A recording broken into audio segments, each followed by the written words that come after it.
ভালো আসিল, ওইটাই অপরাধ আসিল। এটার জন্য এনডিপি সাজাইয়া গুলাইয়া হত্যা করা হয়েছে।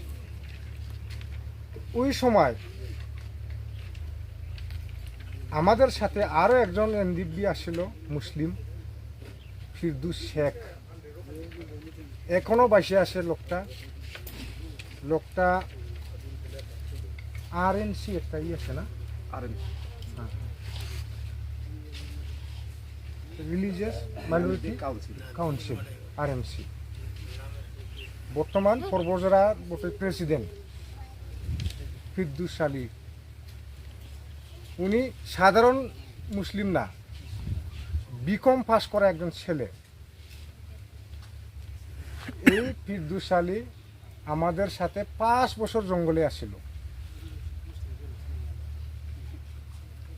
তাহলে মানুষ যে না কোক, এনডিপি সংগঠন কোনো জাতি জনগোষ্ঠীর সূত্র ছিল না, বা এনডিপি কোনো জাতি জনগোষ্ঠীকে সূত্র বলে ভাবিয়ে নেয় নাই। এনডিপি এই বিটিআর বা এই বড়োল্যান্ড বা বড়োল্যান্ডের জন্যে, সব জাতি জনগোষ্ঠীর উন্নতির জন্যে, শান্তির জন্যে হাতে অস্ত্র নিয়ে আন্দোলন করা একটা সংগঠন আছে। এই সংগঠন একট করার নামে আজকাল শান্তির যেটা বিটিসি কয়ে আসে, শান্তির বিটিসি কয়ে আসে থেকে প্রমোদ বড় সরকার আসলো, হাগ্রামা মহিলারই 17 বছর শাসন করলো, প্রমোদ বড় 5 বছর হবই।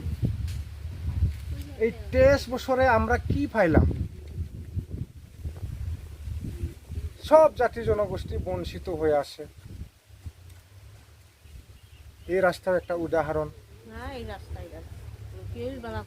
তাহলে আমাদের না উন্নতি আসে, না শান্তি আসে, না কি আসে, কিচ্ছু নাই। এই হিসাবে আমাদের আজকাল যেটা নাকি alternative party of Bodoland, APB দল গঠন হওয়ার মেন কারণটা, আমি কব না যে কোনবা একটা দল খারাপ, কিন্তু আজকের দিনে যে দলটা আমাদেরকে শাসন করে আসছে, বিজেপি, ইউপিপিএল, সাথে কিন্তু বিপিএফও আসে। আসামে যেটা সরকার চলায় আসে, বিজেপি, এজিপি, ইউপিপিএল আর বিপিএফ কিন্তু সাথে আসে। কারণ ফ্লোর সাপোর্টে আসে। অ্যাসেম্বলিত বিপিএফের 3 জন যে এমএলএ আসে, সাপোর্টে আসে। আমরা দেখতেছি আজকের দিনে কোন মানুষটা শান্তি আসে।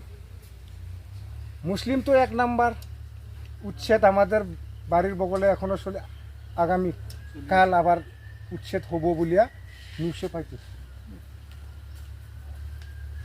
কোনো জাতি জনগোষ্ঠী শান্তি নাই।